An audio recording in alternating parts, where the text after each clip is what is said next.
네, 안녕하세요. 우리 오늘 지방직 시험, 이제 올해 있었던 중요 시험 중에서 이제 마지막 시험이었다고 할 수 있는데, 헌법 해설 강의 시작하겠습니다. 서울시 뭐 지방직 뭐 같은 문제죠. 헌법은 행정법도 마찬가지고.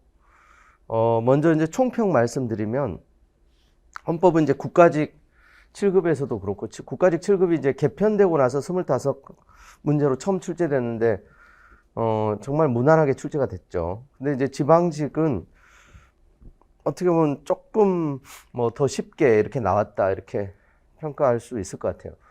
그러니까 너무 전체적으로 무난했어요.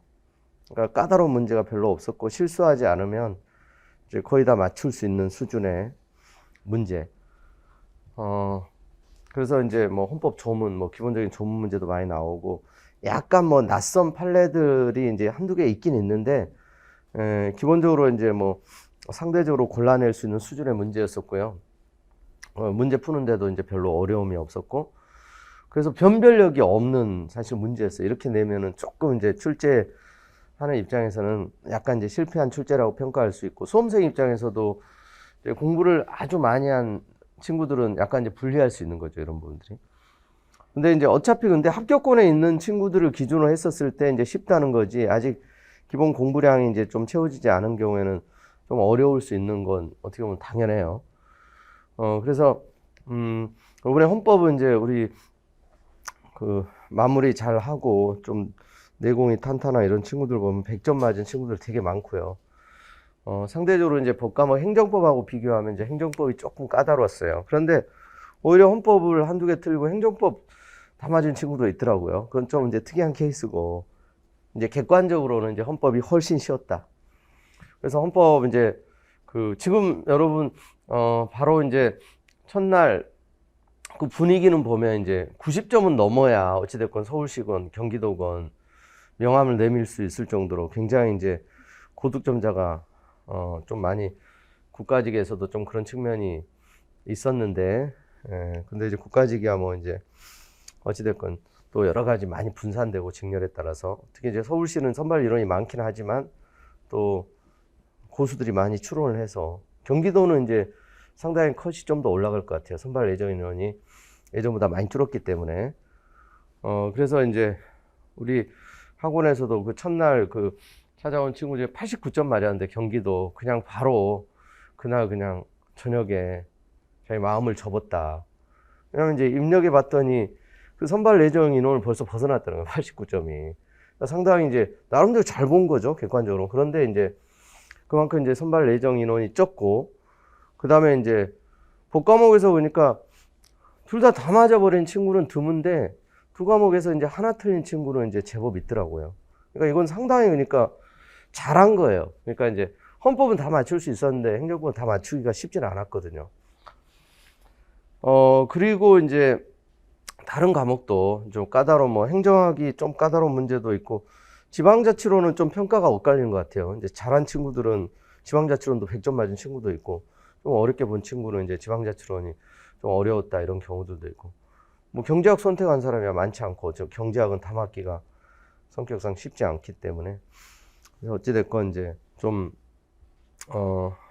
시험 치고 나면 항상 아쉬움도 있고, 또 잘할 수 있었을 텐데, 그리고 또 잘한 사람들이 꽤 많다, 이런 것 때문에 상당히 이제 스트레스 받기도 하고. 근데 어찌됐건 올해는 이제 다 끝났으니까 이제 다음 시험을 준비하는 분들은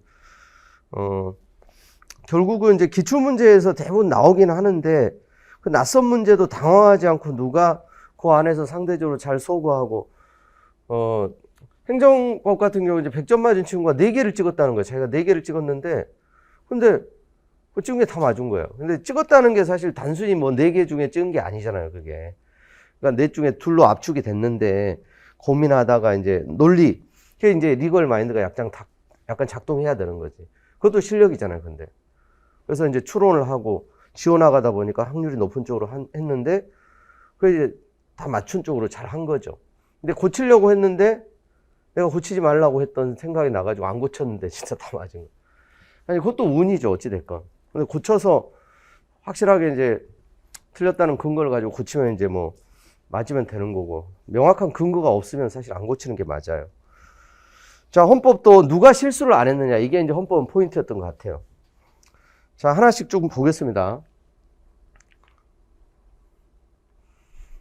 국제 질서에 대한 설명으로 옳지 않은 거. 여러분 이제 2번 지문 자체가 좀 낯선 측면이 있는데 나머지가 이제 너무 쉬운 것들이요 또. 그리고 이제 여러분 뭐 이 자유권 규약위원회 또 국제노동기구 ILO 105조약 85 이런 거 세계 인권선언 이거 국내법적 효력을 인정한 게 없어요.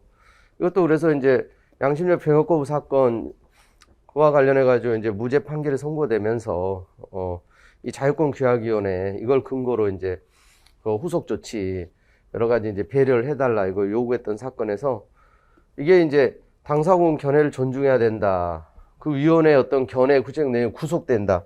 구속되지 않아요. 이런 분들이 그 내용을 그대로 따라야 하는 의무를 부담한다. 이게 딱 이제 감각적으로도 이 판례를 혹시 몰랐다 하더라도 이건 참고사항, 권고사항 거기에 이제 구속되는 거 아니고요. 그래서 이제 입법자의 재량 영역이에요. 그리고 1번은 그래서 이제 예외적으로 이제 구두 합의도 이제 조약의 성격을 가지는 경우가 있다. 대부분의 경우 이제 문서의한 경우인데 이거는 이제 박근혜 정부 때 이제 연말에 이제 시간에 쫓기면서 그래서 이제 또 한일 그 외교장관이 서로 그래서 이제 합의하면서 이제 문제가 됐던 그 사건에서 이제 부분 쟁점이었는데 구두 합의도 경우에 따라서 조약의 성격을 가질 수도 있다는 거예요, 이론적으로. 이 부분도 이제 우리가 다 연습을 했던 지문들이에요. 근데 2번이 틀린 거고, 여기 이제 조문 그대로잖아요, 3번은. 그리고 이제 4번도, 그럼 구별할 때, 뭐, 명칭, 합의, 서면으로 이루어졌는지 여부 등 같은 형식적 측면 외에도 이제 종합적으로 이제 봐야 된다는 거죠. 정답이 이제 2번이고. 자, 그 다음에 2번 문제, 민주적 기본 질서에 대한 설명으로 이제 옳지 않은 거. 여기는 이제 그 통진당 여러분 정당 해산 심판 사건 있고 나서 이제 뭐 늘 많이 나오는 쟁점인데 정답이 이제 근데 너무 쉬워요. 여기 쭉 민주적 기본질서에 대한 거 나와 있는데 그 4번에 보면은요, 모든 정당 존립과 활동이 최대한 보장돼야 하는 것은 아니므로 어떤 정당 민주적 기본질서를 부정하고 이를 적극적으로 공격하는 경우에 행정부의 그냥 통상적 처분에 의해서도 해산될 수 있다. 우리 이제 자유당 정권 때 지모당 사건이 일반적인 행정부의 그냥 처분에 의해서 등록 취소되고 말았던 그런 이제 역사적 반성 차원에서 3차 때 그래서 이제 2공화국 때 위헌정당 해산제도가 도입됐다는 거죠. 행정부의 통상적 처분에 의해서는 해산될 수 없어요.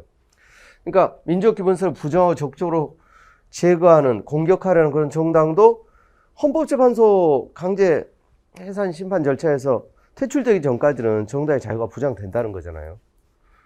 이건 이제 뭐 많이 나왔던 그런 이제 쟁점이라고 할 수 있고.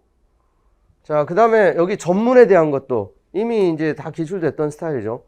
이 분위기가 이제 뭐 거의 그대로 이제 나왔었던 건데, 개별적 기본권성 전문에서 도출될 수 없죠. 그리고 여기, 대한민국 임시정부 법통계승, 이게 이제 응분의 이해를 해야 될 헌법적 의무는 있는데, 그게 뭐 특정인을 독립유공자로, 당사자 주관하는 특정인을 독립유공자로 인정해야 한다는 것을 뜻하는 것은 아니라 그랬죠. 우리 할아버지 독립유공자로 인정해 주세요. 거기까지는 아니고, 여기 응분의 이해를 해야 할 헌법적 의무. 이게 이제 그동안에 이제 더 많이 나왔어요. 이 응분의 이해를 해야 할 헌법적 의무를 지니는 것은 아니다. 이걸 틀린 지문으로도 냈는데, 근데 이미 여기까지 물어보는 지문이 또 출제가 됐었어요.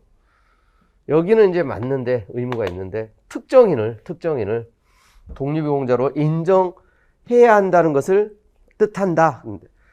그걸 뜻하지는 않는다. 아시겠죠? 자, 그래서 2번이 정답이고, 자, 그 다음에 여기 이제 4번, 사실 이제 헌정사 관련해가지고 거의 독립 문제로 안 나왔는데 이런 지고. 근데 여기는 뭐 지문이 정답이 쉬운 게 나왔기 때문에 4번 뭐 읽어볼 필요도 없는 거죠. 그래서 이제 유신헌법 때 여기 이제 516 이런 거, 516이 이제 사실 처음 들어간 건 5차예요, 5차. 근데 유신헌법 때도 계속 이제 있었던 거죠. 근데 혹시 이런 부분도 잡아내지 못하고, 이게 이제 419, 516은 5차 때 처음 들어갔는데 7차 개정헌법 전문에서 규정했다. 처음 규정했다는 얘기는 아니잖아, 이게. 그냥 규정이 있었다는 거지. 그리고 명확하게 답이 나오면, 1번, 2번에 나오면 나머지 실전에서는 뭐 읽어볼 필요도 없어요, 사실. 이제 참고하시면 되고요. 그 다음에 이제 4번. 이제 교육받을 권리에 대한 설명으로 이제 옳은 것은 그랬죠. 여기도 이제 조금 교육받을 권리와 관련된 이제 그 의미들 쭉 물어본 건데, 근데 이제 의외로 이제 정답이 이제 쉽게 골라지게 나왔어요. 1번, 헌법 31조 3항의 의무교육 무상의 원칙은 교육을 받을 권리를 보다 실효성 있게 보장하기 위해서 의무교육 비용을 학령 아동의 보호자 개개인의 직접적 부담에서 이 공동체 전체 부담으로 이전하라는 명령일 뿐, 오로지 뭐 비용을 국가 또 지자체 예산으로 해결해야 함을 의미하는 것은 아니다. 이게 맞아요. 그래서 여러분 이제 학교 용지 부담금 그 사업 시행자에게 부담하는 거, 그러니까 아파트 분양받는 사람에게 부담시키는 건 위헌이에요. 그 판례 생각나죠?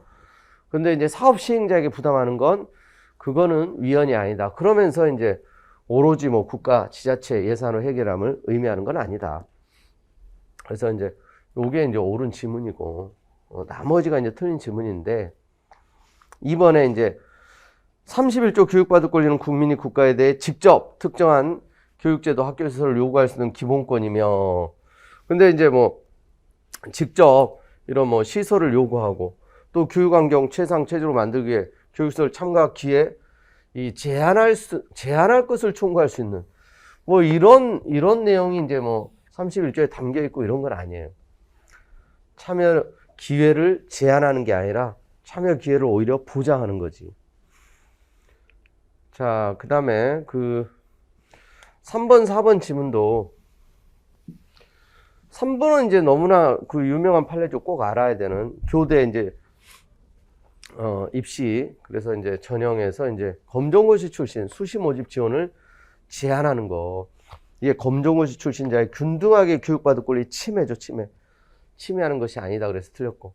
꼭 알아둬야 될 판례인데 틀린 지문으로 나왔고요. 그 다음에 4번도 교육의 기회균등권은 모든 국민에게 균등한 교육을 받게 하고 특히 경제력 약자가 실질적 평등교육을 받을 수 있도록 국가에게 적적 정책을 실현할 것을 요구하므로 헌법 제31조 1항으로부터 국민이 직접 실질적 평등교육을 위한 교육비를 뭐 청구할 권리가 도출된다. 직접 뭐 교육비 청구권이 도출되는 뭐 이런 건 아니죠.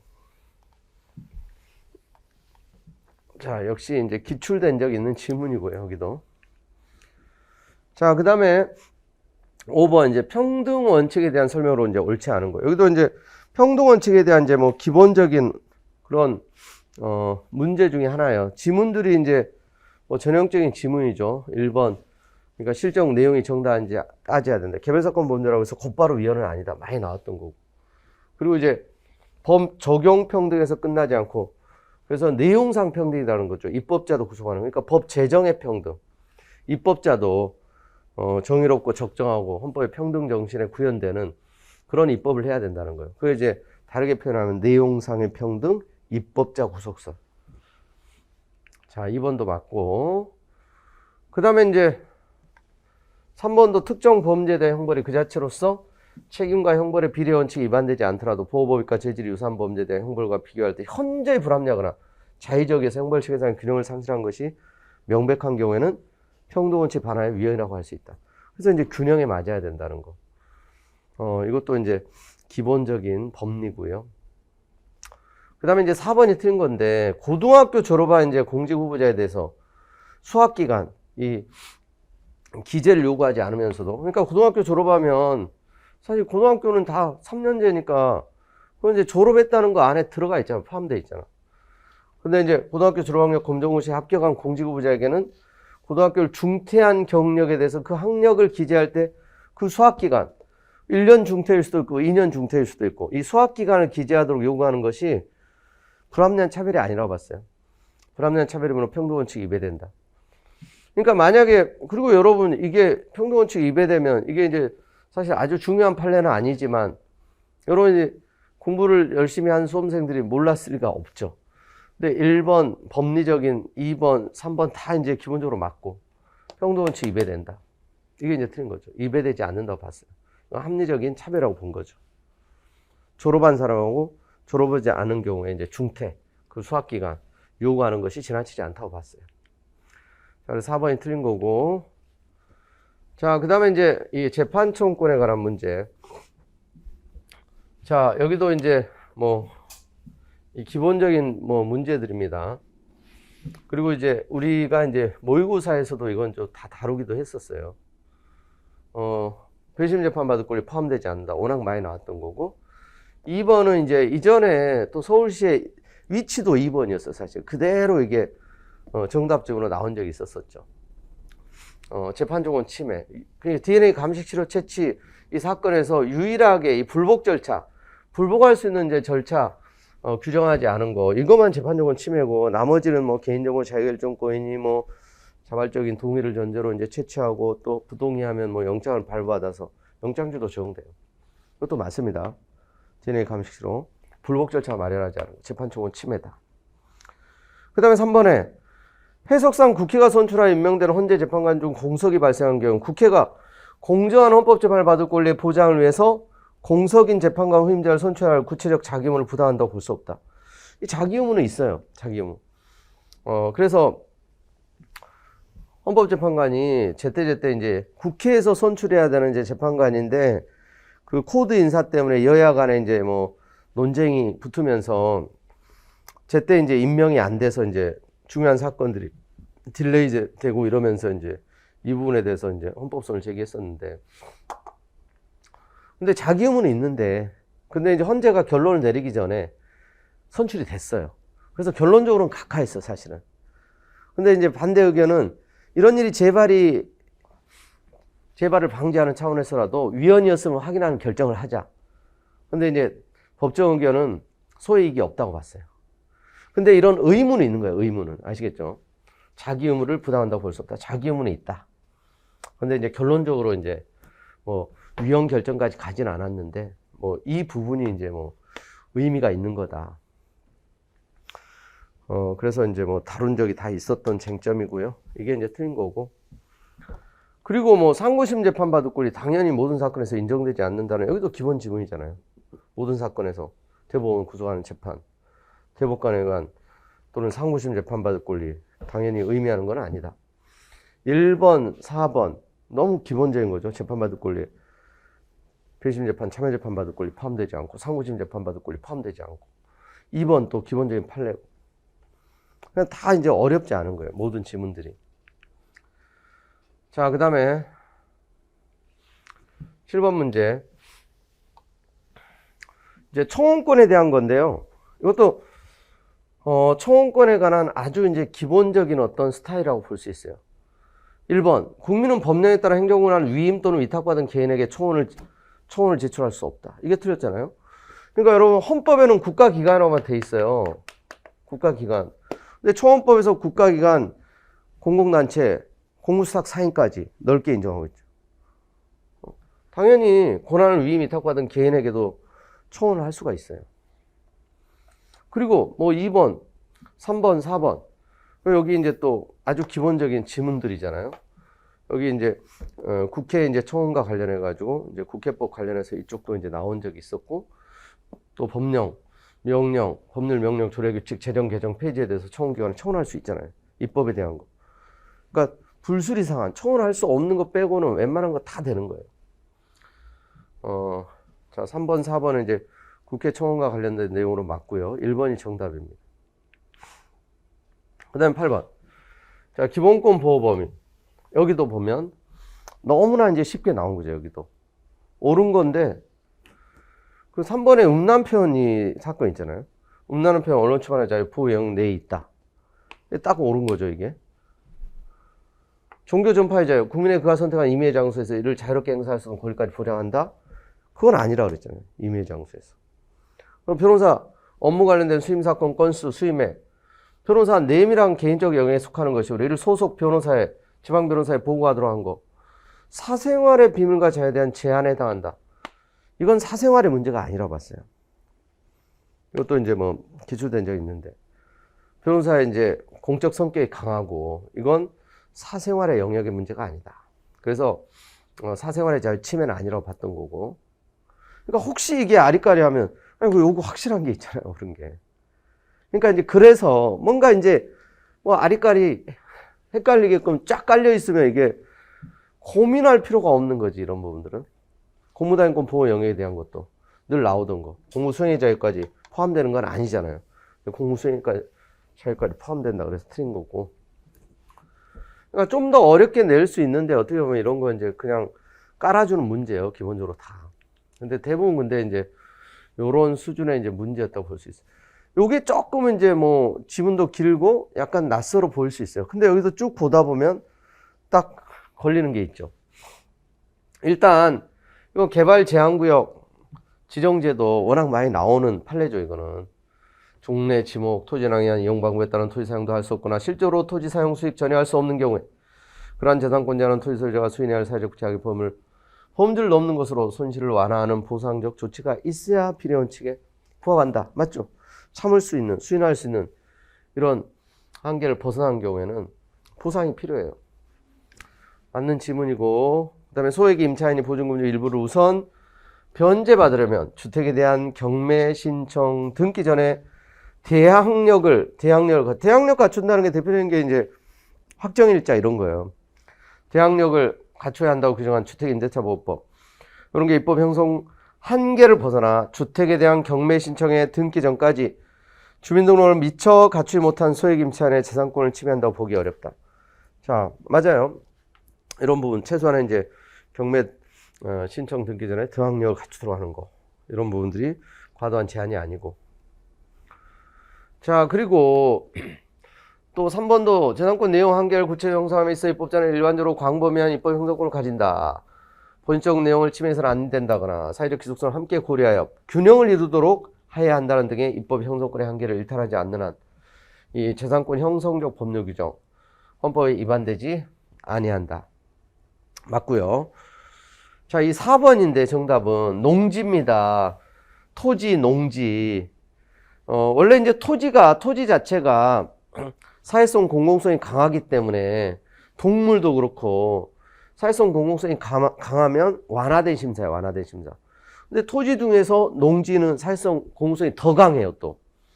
또 농지의 경우 사회성 공공성의 정도는 일반적 토지의 경우와 동일하므로 농지재산권을 제한한 입법에 대한 헌법심사 강도는 다른 토지재산권을 제한한 입법에 대한 것보다 낮아져서는 아니 된다. 이게 이제 더 낮아질 수 있다는 거예요. 농지가 더. 그러니까 일반 토지보다도 농지. 그래서 우리 헌법의 어떤 체계적으로도 그렇고 경자 유전의 원칙, 농지에 대한 이런 사회성, 공공성은 더 강하다. 그래서 이런 부분들은 완화된 심사. 그러니까 제한하는 입법에 대한 다른 재산권, 다른 토지재산권 제한하는 입법에 대한 것보다 낮아질 수 있다는 거예요. 그래서 제한할 때. 아시겠죠? 이걸 다르게 표현하면 입법자의 재량이 더 넓다는 얘기예요. 규제를 더 많이 할 수 있다는 얘기예요. 그래서 심사 강도가 낮아질 수 있다는 거예요. 이게 이제 틀린 거죠. 그러니까 이런 부분들이 이제 여러분들이 또 감각적으로 그러니까 꼭 위헌이냐 합헌이냐 물어보는 게 아니라 이제 법리적인 거. 자, 그리고 이건 왜 한 번 안 나오지 나올 때 되는데 제가 문제풀이 할 때부터 기초문제 할 때부터 계속 얘기했던 거예요. 나올 때가 됐는데 이상하게 안 나온다. 그러면서 제가 이 얘기까지 했어. 제가 나온다고 한 건 반드시 나옵니다. 근데 이게 그대로 나왔어요, 이번에. 정답으로. 3번 지문이죠. 이게 사실 대법원 판례인데 이게 특별사면과 관련해서 이상한 게 안 나온다. 나와야 되는데 이제 예전에 고시에선가 딱 한 번 나왔었어요. 유죄 확정 판결 후 3번에 형 선고 효력을 상실케 하는 특별사면이 있었다면 이미 재심 청구 대상이 존재하지 아니하므로 그러한 판결이 여전히 유효하게 존재함을 전제로 하는 재심 청구 부적받아. 예전에 그랬었어요. 이게 판례가 변경된 거거든요. 사실은 이제 대법원 이제 전화배치 판례로.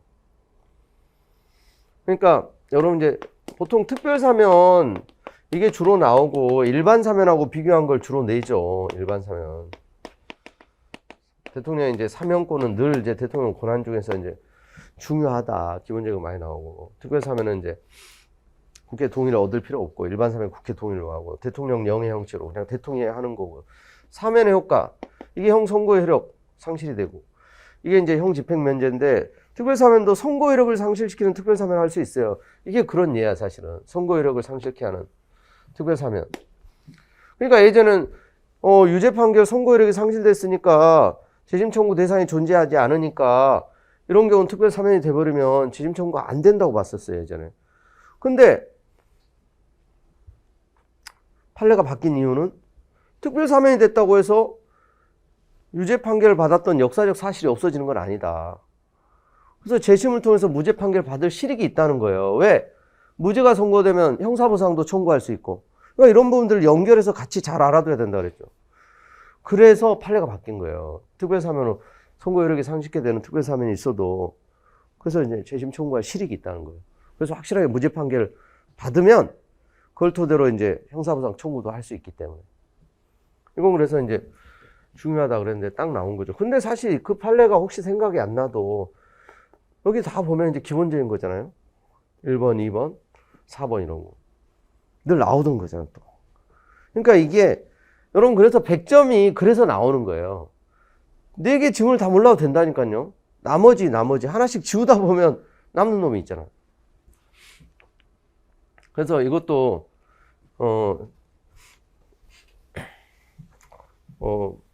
기출문제집 할 때 많이 엄청나게 또 이제 강조하고, 실전 동영할 때도 이제 뭐 얘기했던 거고 하지만, 근데 이제 생각이 안 나도 1번, 2번, 4번이 맞기 때문에 그렇게 해서 또 이제 푸는 거죠. 그래서 우리가 이제 객관식을 보기 때문에 잘 지워나가다 보면 또 생각이 나고, 혹시 아리까리 한 거라도 지워나가는 식으로 이제 풀면 돼요. 자, 그 다음에 여기 이제 또 대통령에 대한 설명으로 이제 옳지 않은 거. 여기도 이제 늘 뭐 나오던 그런 내용입니다. 대통령 제한 공작의 경우, 이거 이제 탄핵 사건의 쟁점이 됐던 거죠. 중대한 법 위반이 존재해야 된다는 거고.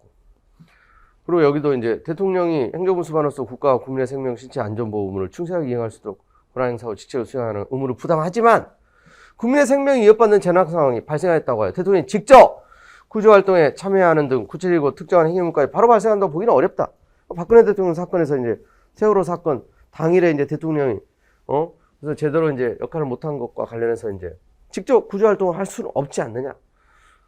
그래서 이제 성실한 직책 수행 의무, 그것이 헌법상 의무이긴 한데 그게 사법적 기본적 심사 대상은 될 수 없다. 이제 이런 부분들이 많이 이제 문제가 되는 거예요. 1번 노무현 대통령 탄핵 사건 때부터 이제 언급했던 너무 중요한 내용이고.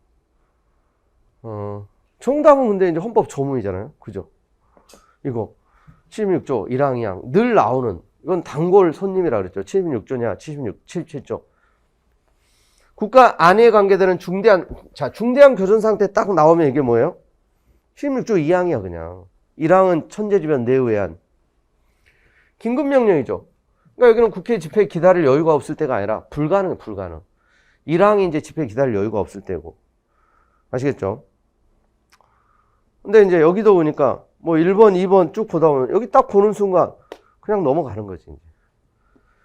4번 이제 그냥 조문이고.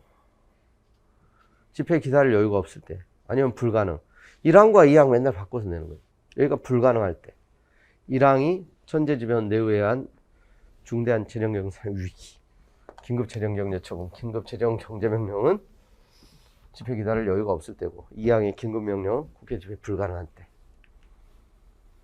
자, 그 다음에 행정부에 대한 설명으로 옳은 거. 자, 여기도 너무 쉽지 않습니까? 사실 조문 그리고 기본 판례. 1번 법률에서 위임받은 사항을 전혀 규정하지 않고 그대로 하위 법규명령에 재위임하는 거 허용되지 않으면, 그죠? 위임받은 사항을 하여 대강을, 이 윤강을 잡고 줄거리를 잡고 대강을 정하고 그중에 특정 사항을 범위를 정하여 하위 법계 명령에 다시 임하는 경우에만 재임이 허용된다. 이거 맞잖아요, 이게. 전면 재임, 백지임 안 되고. 자, 그 다음에 2번. 입법자는 법 내에서 구체적으로 범위를 정하여 대통령의 입법사항을 위임할 수 있을 뿐, 부령의 직접 입법사항을 위임할 수는 없다. 직접 할 수도 있죠. 95조도 다 근거를, 그러니까 꼭 이제 75조, 대통령령, 법률에서 대통령령. 95조가 이제 총리령 부령이잖아요. 총리령. 총리령 또는 부령. 75조가 대통령령. 그러니까 법률에서 이렇게 위임해서 재임 이럴 수도 있지만 바로 그냥 이렇게 위임할 수도 있다. 법률 또는 대통령령에 위임을 받아 또는 직권으로 이렇게 돼 있잖아요. 조문에. 그리고 이걸 예시적으로 또 본다 이거죠. 그러니까 입법권을 가지고 있는 국회가 이렇게 위임할 수도 있고 재임하는 형태일 수도 있고 그냥 이렇게 바로 위임할 수도 있고 이렇게 조례에 위임할 수도 있고 정관에 위임할 수도 있고 행정규칙 형식에도 위임할 수 있고 이거 예시적으로 보니까 고시, 훈령, 예규 그런 형식으로도 위임할 수 있고 틀렸고요. 그 다음에 3번 국무위원회 행정각부장 중에서요. 거꾸로지. 행정각부장이 국무위원 중에서. 그 다음에 국회는 대통령의 행정각부장 해임을 건의할 수 있으나 국무위원회 해임은 건의할 수 없다. 국무총리, 국무위원, 행정각부장 다. 그래서 이제 국회도 여러분 해임 건의권이 있잖아요. 국무총리가 또 할 수도 있고. 자, 그 다음에 1번이 그래서 맞고 나머지가 틀린 거예요.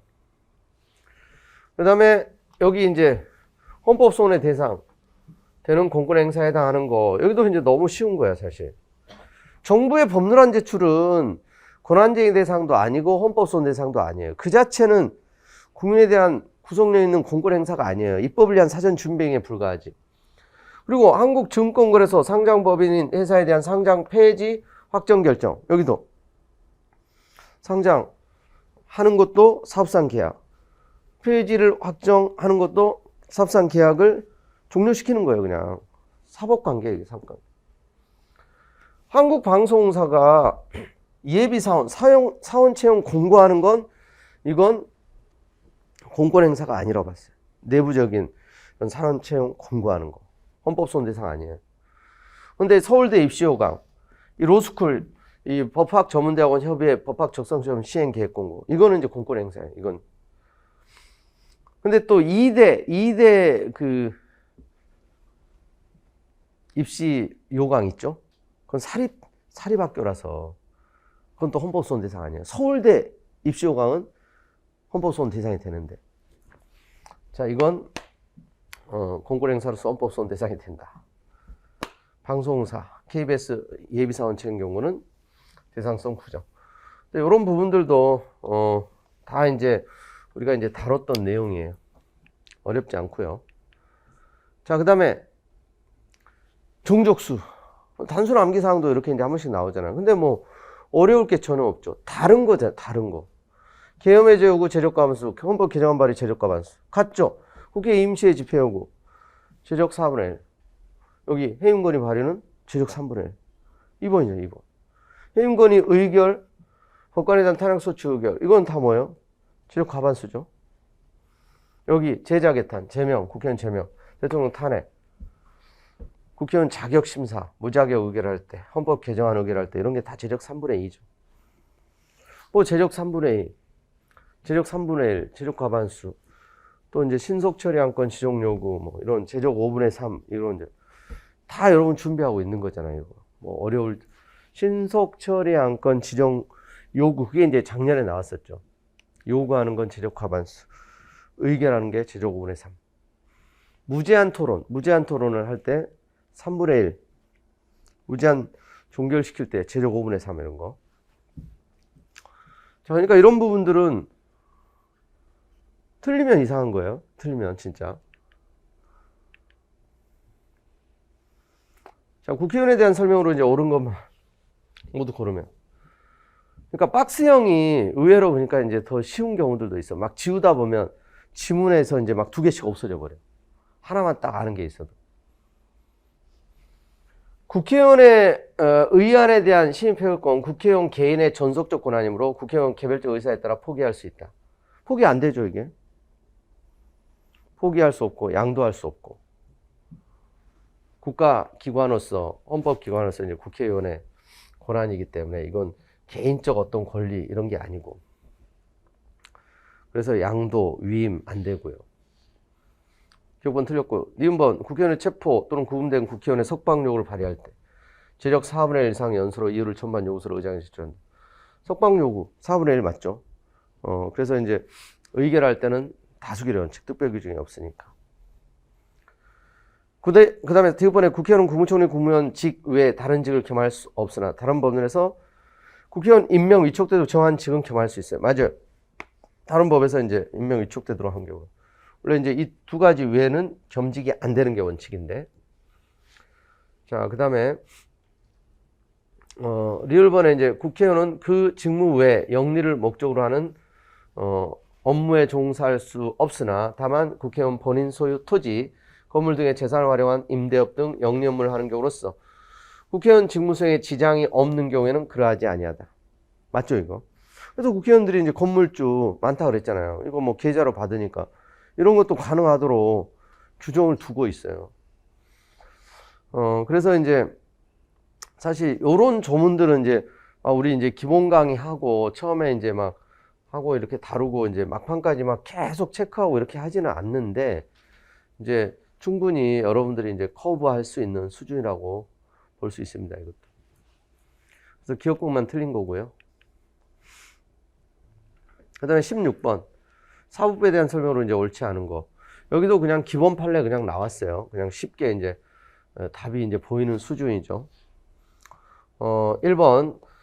법관에 대한 대법원장의 징계처분 취소 청구 소송을 대법원에 의한 단심 재판으로 이제 하도록 한 거. 이건 이제 여러 차례 등장했던 지문이에요.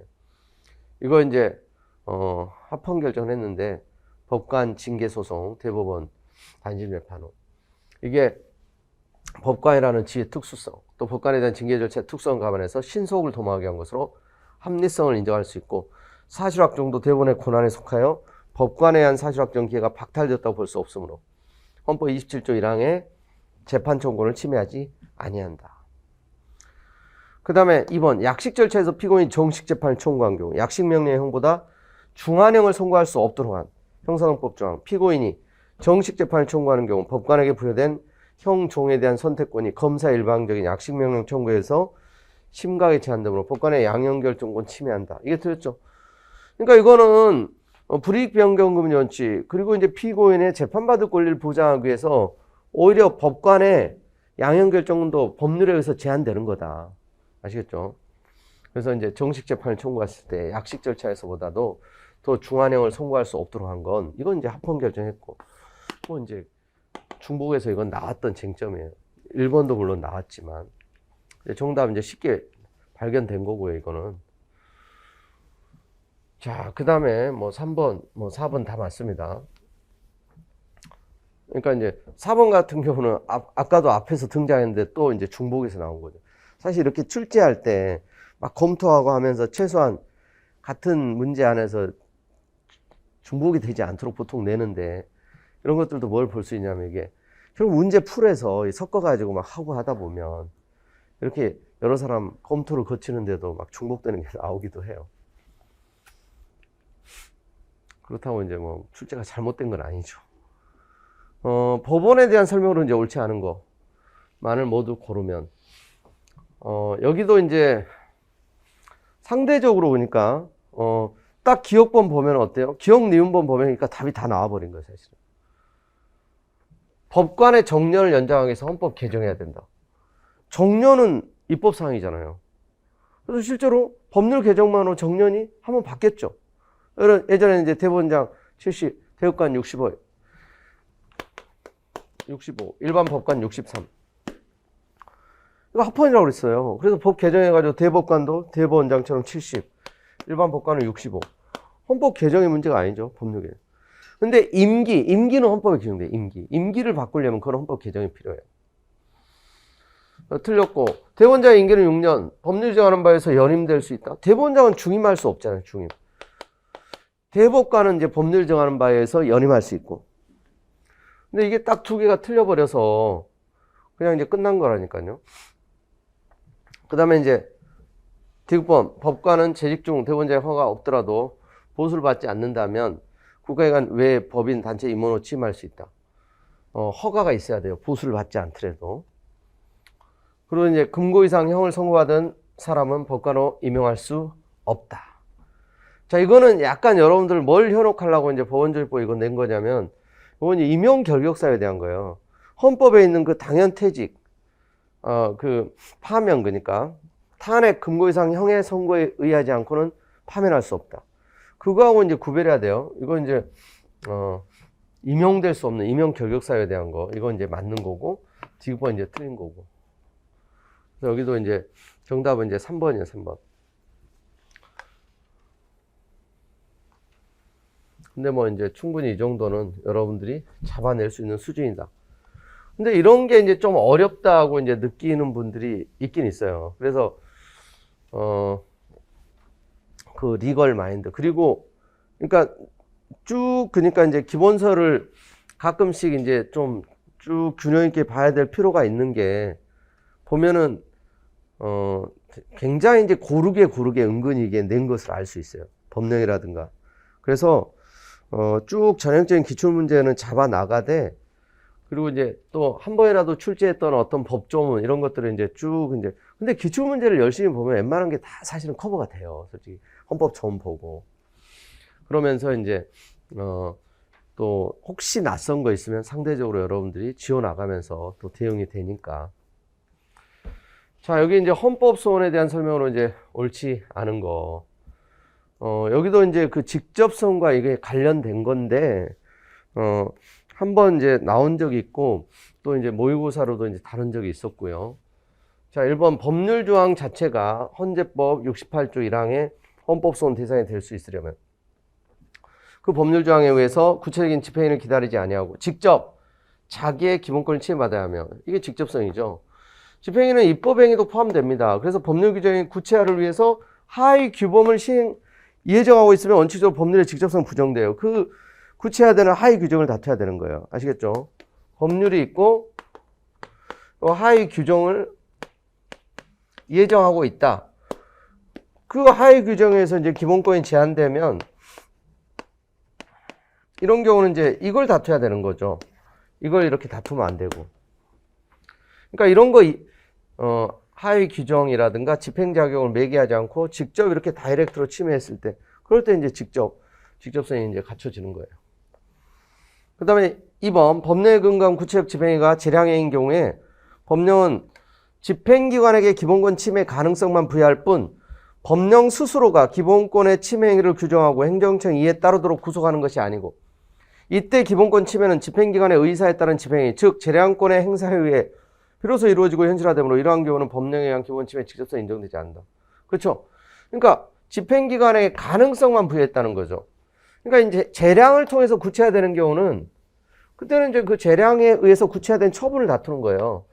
법령이 이제 지금 재량행위의 근거야, 재량. 재량은 누가 행사해요? 행정부가. 그러니까 이런 경우는 어떤 이제 행정부에 어떤 재량권을 부여했기 때문에 재량권 행사에 의해서 구체화된 이걸 다투어야 되는 거예요. 아시겠죠? 이런 경우 이제 이 법률이 직접 제한하는 게 아니에요, 이런 경우.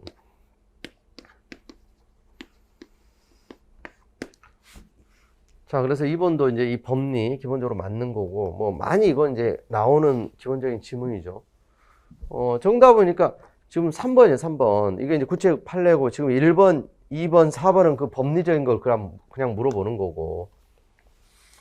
국방부 장관 등의 군내 불온서적 차단 대책 강구 지시. 국방부 장관이 이렇게 지시를 했죠. 그 지시를 받은 하급 부대장이 이제 일반 장병을 대상으로 그에 따른 구체적 집행을 하지 않더라도 곧바로 일반 장병의 기본권을 제한하는 직접적 공권 행사에 해당하므로 기본 침해 직접성 인정된다. 이게 이제 틀린 거예요. 국방부 장관이 누구에 지시했어요? 결국 이제 하급 부대장이 대책을 강구해라. 부대장들한테 지시한 거예요. 그래서 이 사람들이 이제 구체화해서 리스트도 만들고 어떤 이제 구체적인 지침을 내린다든가 하게 되면 그런 작용에서 이제 제한을 받는 거지. 국방부 장관 차단 대책 강구 지시는 지금 병사들한테 직접 딱 한 게 아니라고요. 그래서 이게 직접성이 없는 거예요. 자, 그래서 4번도 이제 맞고요. 만약에 집행을 예정하고 있더라도 법령이 이리저리고 명백한 것이다. 집행기관은 어떤 심사 재량의 여지 없이 법령에 따라 그냥 기계적으로 집행해야 된다. 뭐 이런 경우. 그래서 이제 구제절차 있다 하더라도 뭐 기대 가능성이 없다. 불필요한 우회 절차를 강요하는 것밖에 되지 않는다. 그런 경우 예외적으로 직접성을 또 인정할 수 있어요. 자, 그래서 3번이 이제 틀린 거고 나머지는 맞습니다. 이 직접성에 관한 아주 이제 전형적인 법리를 물어본 거예요. 자, 그다음에 19번 이제 지방자치. 지방자치에 관한 것도 지방직이니까 이제 또 한 문제 낸 거고, 여러분 이제 지방직 시험에서야 또 여러분들이 지방자치론도 많이 선택하고 행정법에서도 지방자치법 강론 무조건 나온다 그랬잖아요. 그러니까 여기도 이제 뭐 근데 기본적인 게 어렵지 않게 이 중충구조, 제주도 사건이죠. 중충구조를 단충할 거냐 말 거냐. 입법 행정권의 범위에 포함되지 않는다. 이게 틀렸잖아요. 포함되잖아요. 중충구조 단충하는 가능하다. 그 다음 고난쟁이가 지방교육자치에 관한 법률 2조에 따른 교육, 학예에 관한 지방자치단체 사업에 관한 것인 경우 교육감이 국가기관과 지자체 간의 고난쟁이 심판, 지방자치단체 사업원의 고난쟁이 심판의 당사자가 된다. 맞아요. 이제 교육감이 교육, 학예에 관해서는 교육감이 집행기관이어서 이건 그리고 이제 헌재법에 이제 명시적 이제 규정도 있는 거고.